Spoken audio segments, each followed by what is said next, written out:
Hello and welcome to the Brutal Iron Gym podcast, where our goal is to cut through the BS and deliver the brutal truth about topics related to health and happiness.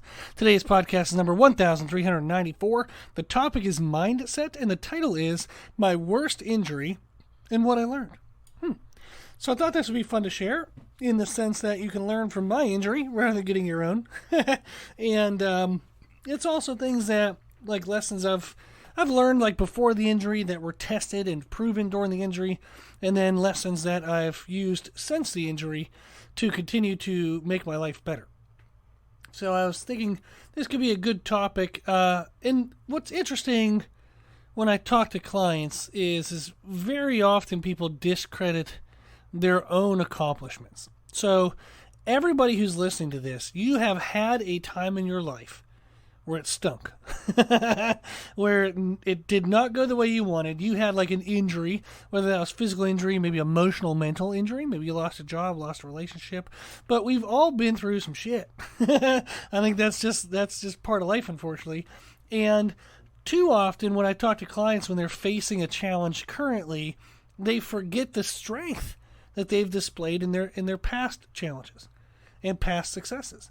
They've been through craziness. They've been through tough times, and they were able to push through. So when you run into a new challenge, a new tough time, don't forget your old ones. You know, there's like one example I remember. I had a client who was struggling to be consistent with food and consistent with training, and they were thinking like, you know, I just can't do this. I can't make it work. And I had talked to them previously, and previously they had mentioned that they actually quit smoking. Now, they quit smoking cold turkey. They said that was not necessarily the way they'd recommend anybody else to do it. But there was times where, you know, they'd want a cigarette. They would step outside. They would light it, but they wouldn't like pull a smoke from it. I don't even know. I don't smoke. I have no clue what the terminology is. So they would light it, but they wouldn't actually smoke it.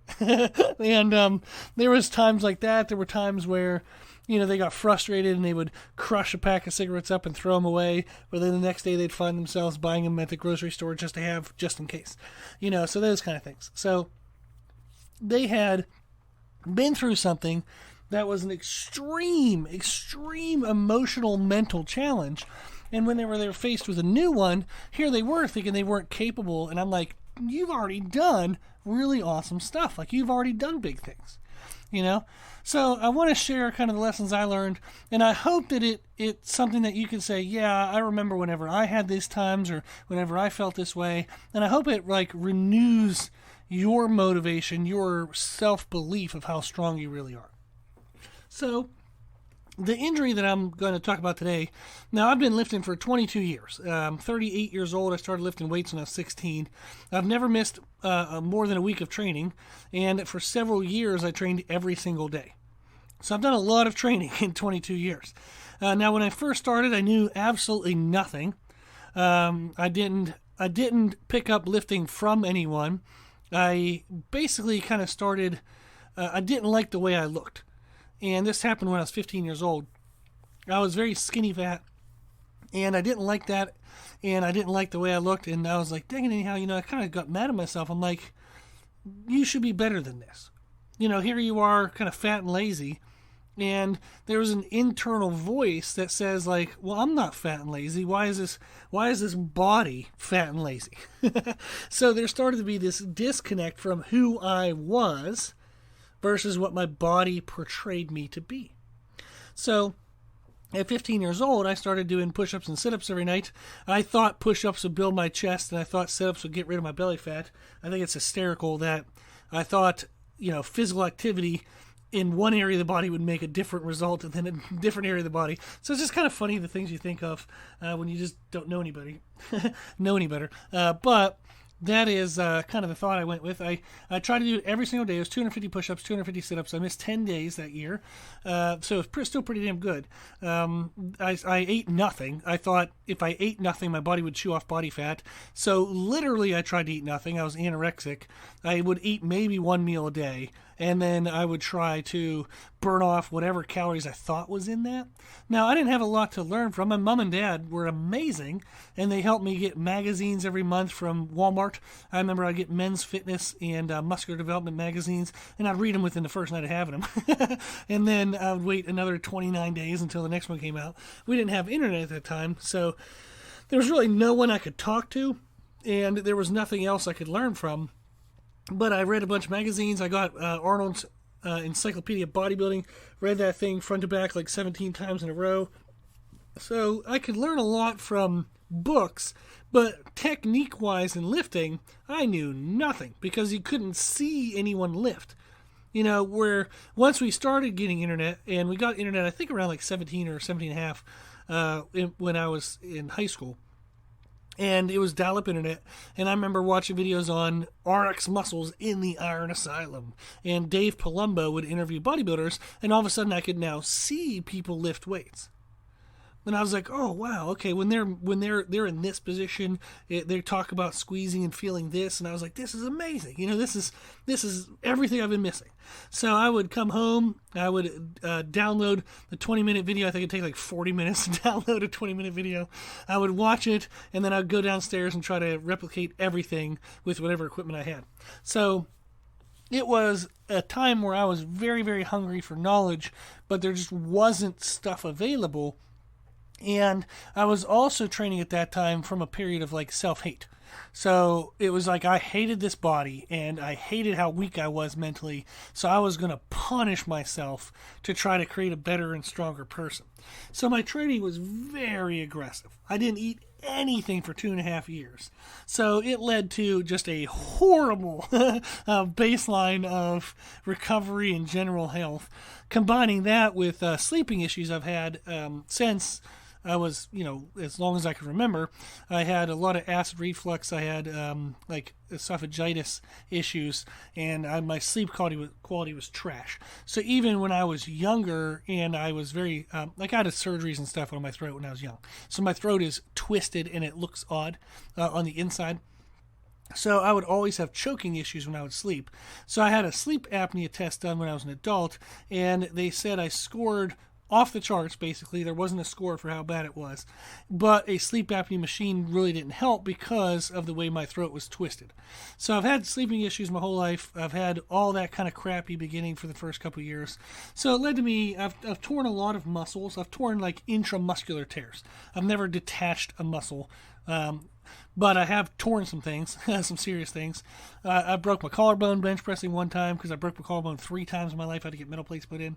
And then the worst injury that led to many other kind of cascading issues was a herniated disc in my lower back. So I was doing a deadlifting competition. This is before I had Brutal Iron Gym. I was doing a deadlifting competition with my training partner and some of his friends. We were doing 200 kilograms for reps, and I got to rep 14, and something shifted in my back. I remember kind of like I was grinding that rep up, and then all of a sudden, it was just this quietness, and I couldn't feel like anything in my legs. So I put the bar down, and I felt all of a sudden kind of like what felt like a wet heat. It's a very weird phrasing, but it was this wet heat that kind of went down my legs. And I was like, oh dear God, whatever this is not good. It was then followed by insane amount of pain that definitely told me it was not good. It was horrible, very painful. I slept a lot for the next couple of weeks. I stretched as much as I thought I could. I did what I could in the gym. I didn't miss any days in the gym. We still went and trained legs. I would just do like leg extensions and then crawl out of the machine, do seated leg curls, crawl out of the machine. I was doing the leg press empty while my training partner was doing like 17 plates. I was still moving, but holy crap, everything hurt. Everything. Like, you couldn't take a deep breath without it hurting. So horrible, horrible pain. Very uncomfortable, not happy about any of that. Eventually, that nerve pain lessened, and I think I just kind of grinded it away or whatever. I don't know what I did. But eventually, it felt better. I had to be careful about certain positions and certain things, but overall, it kind of went okay, and I learned how to train around it. Now, fast forward a couple years, when I made Brutal Iron Gym, and I was training 50 hours of clients a week in person. So I was training, 10, 12-hour days, and 10 to 12-hour days. Not 12-hour days in a week, but 10 to 12 hours per day within a week. And it was just standing on my feet. Now, at that time, looking back now, I had an enormous amount of stiffness in my core. So my obliques, I could pick up anything I wanted and walk anywhere I wanted with my obliques because they were so damn stiff and tight to protect that herniated disc. My core was very strong, but it led to that. It basically caused other muscles to have to compensate because my core wouldn't move much. This led to an imbalance of musculature tightness around my hips, which then cascaded down and caused plantar fasciitis. Horrible pain. And it was just all damn day standing for 10 to 12 hours a day on your feet. I would be destroyed. So I remember I would train my last client from 7 p.m. to 8 p.m. I would say goodbye to them. I'd walk into the office, face plant onto the cement, and fall asleep for like 4 or 5 hours because I was just so destroyed, absolutely destroyed. It was so painful. That then led to one of the days I would typically train with a training partner after my workday. So I'd start training clients at 7 a.m. I would be done around 7 to 8 p.m. depending on the day. And sometimes I would meet a friend and we would train at 7:30 at night. So I'd be training clients 10 to 12 hours. And then I remember one night we were squatting and I tore my right hamstring, somewhere in my adductor hamstring area. And my back clenched up. And I was like, dude, I'm sorry, but I got to go. So I went and laid in my office and just slept. Now, at that time, it basically re-caused or whatever, like all that back pain I was having before. It just basically brought all of that up. And it was all day, every day. It literally never turned off.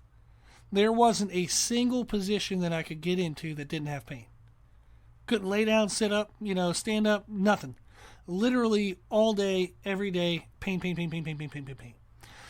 Now, at that time, I had no time to deal with it. I had no money to deal with it. And you're just trying to grind through and hope it goes away. And I remember for a couple months, it was like 2 or 3 months, and it was just wearing me out. I had nothing left emotionally, nothing left physically, just destroyed. And I was like, I got to change something. I got to do something. At that time, I forget how old I was, but it might have been like 28, 20, 29, 30, somewhere in there. And I was like, this is too early in life to have this. I can't do this for the next 40, 50 years. So I was like, I got to make some changes. And it was actually a year where the gym was making the least amount of money. I was making the least amount of money. But I was like, I got to take care of myself. I got to do something. So I canceled my first clients of the day. I told him I just couldn't do it anymore. I had no other slots to put anybody in, so I just told him I'm sorry. And I didn't take on clients till 10 a.m. So what I did every day was from 7:30 to 9:30, I did 2 hours of self-therapy, where it was stretching and bodyweight exercises. And I did that for 60 days in a row. Didn't miss a single day, still went on Saturdays and Sundays. But for 60 days in a row, I did 2 hours of self-therapy. I mean, destroyed, tired-wise, but it started to kind of feel better. I started to get more movements.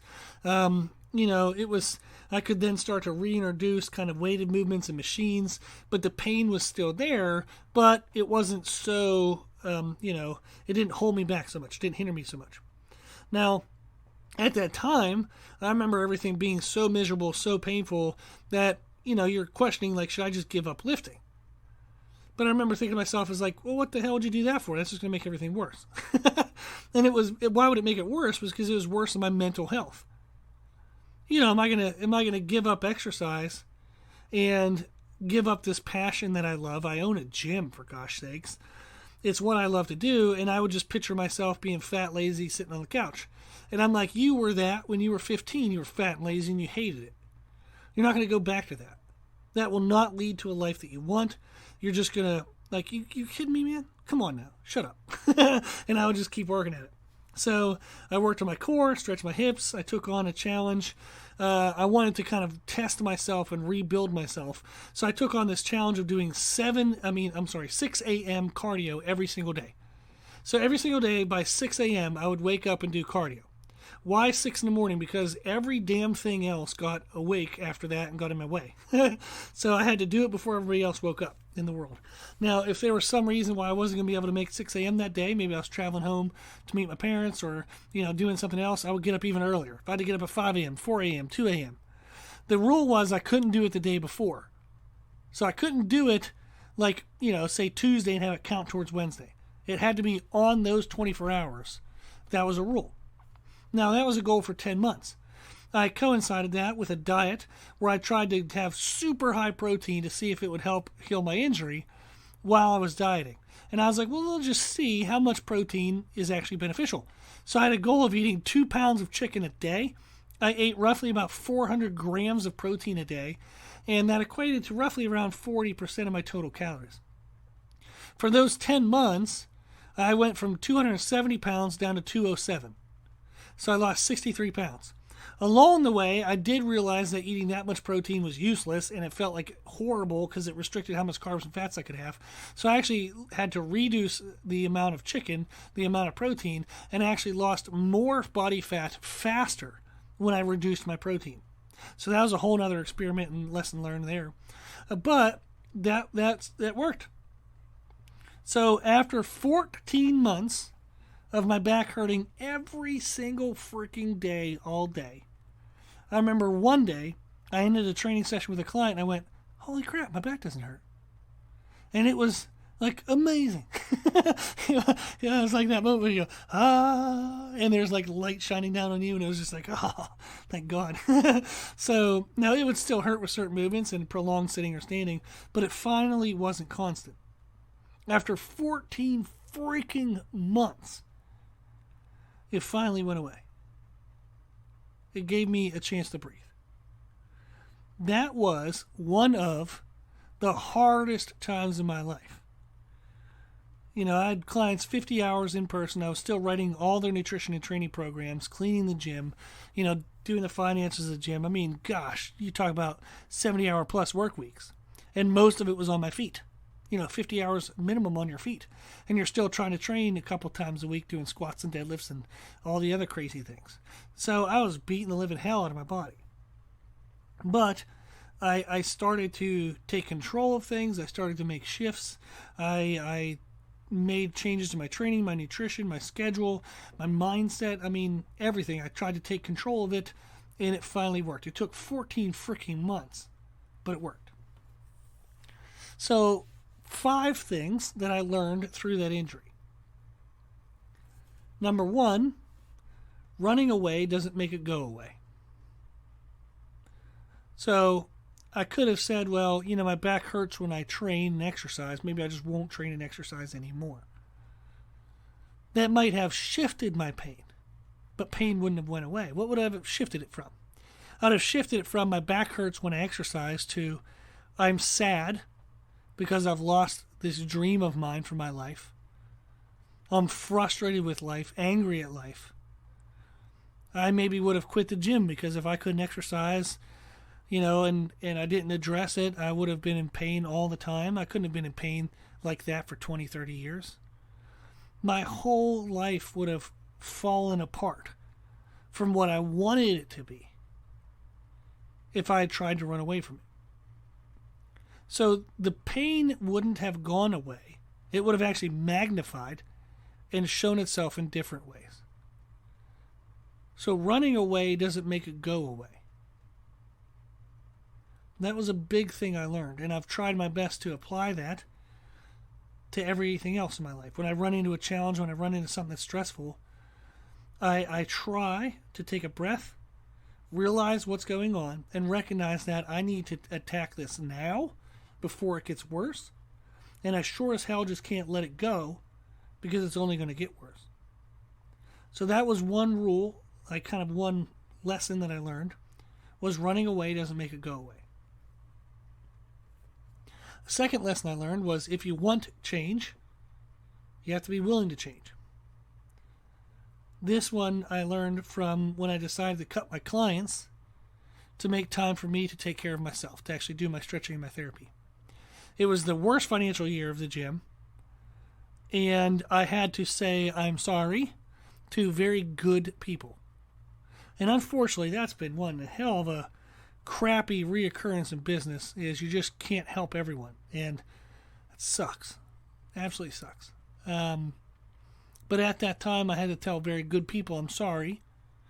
I need this time for myself, and I had to take care of myself. So even though it was a huge financial risk, even though I had to say no to really good people, I did have to make that choice.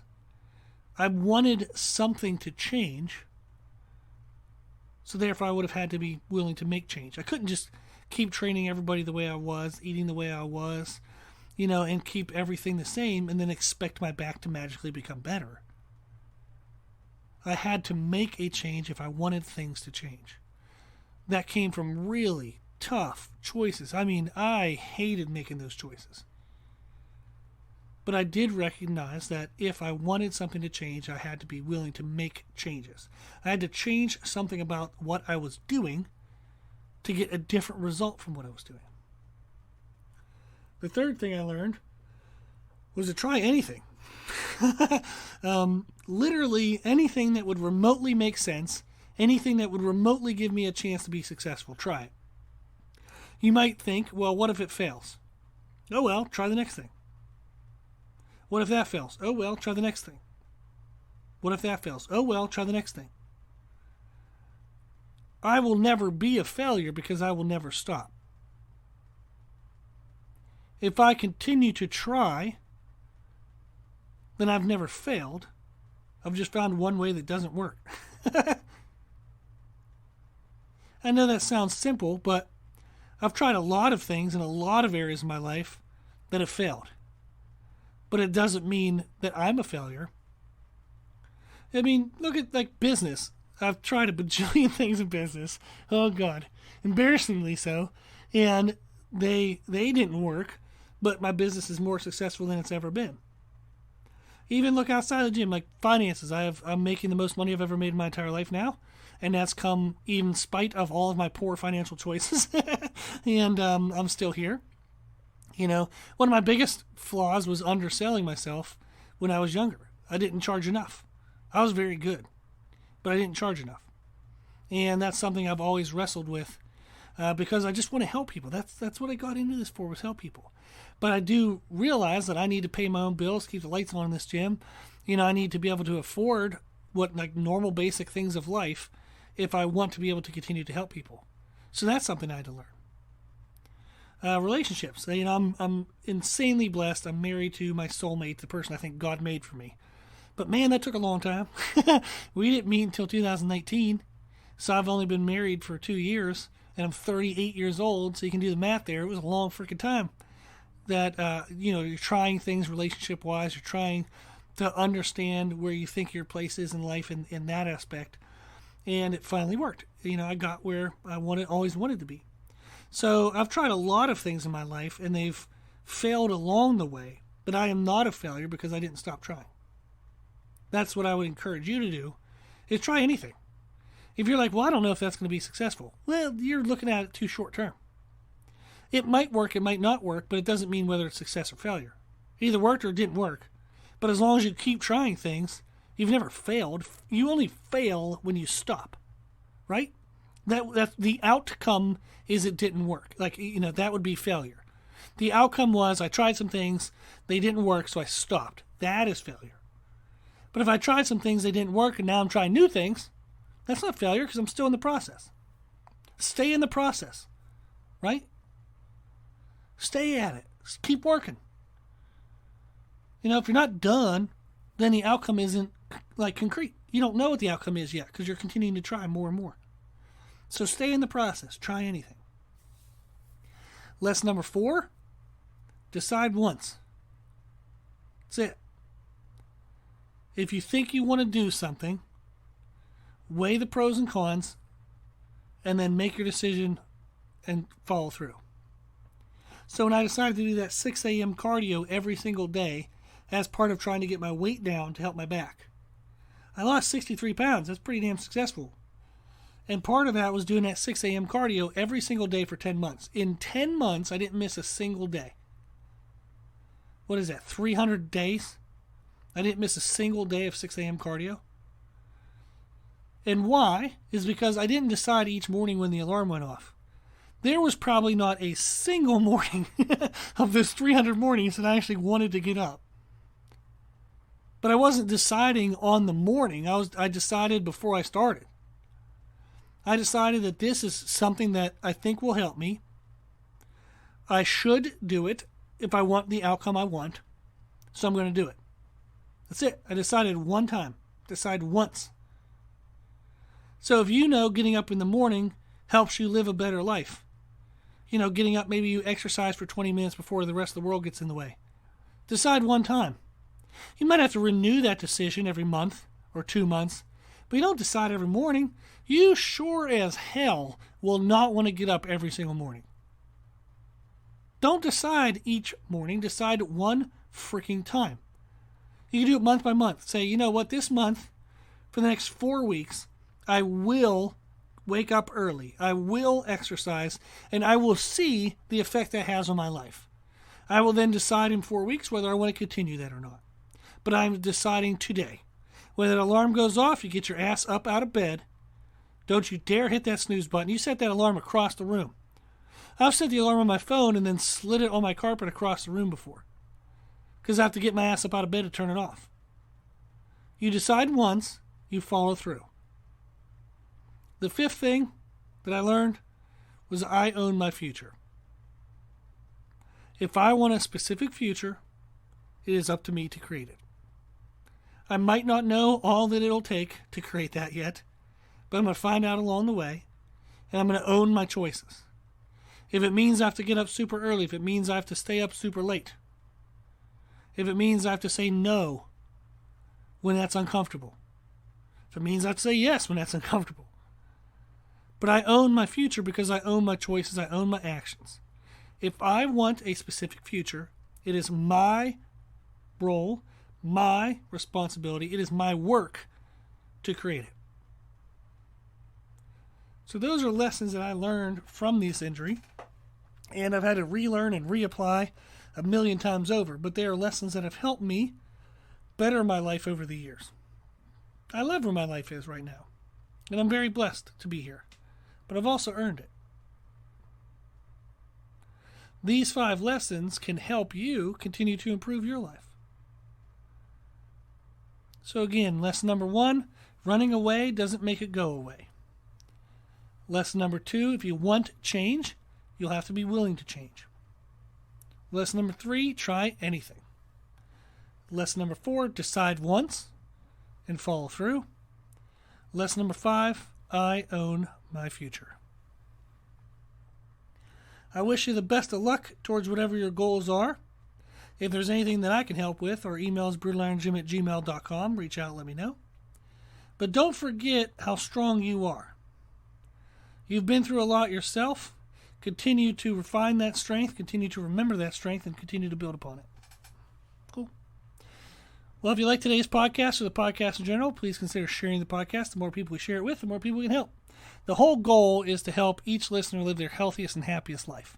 Sounds kind of like a, boring tagline maybe, but it's true. Like, that's what I really want this podcast to do, is just, I hope if you listen to this that it makes your life better in some way.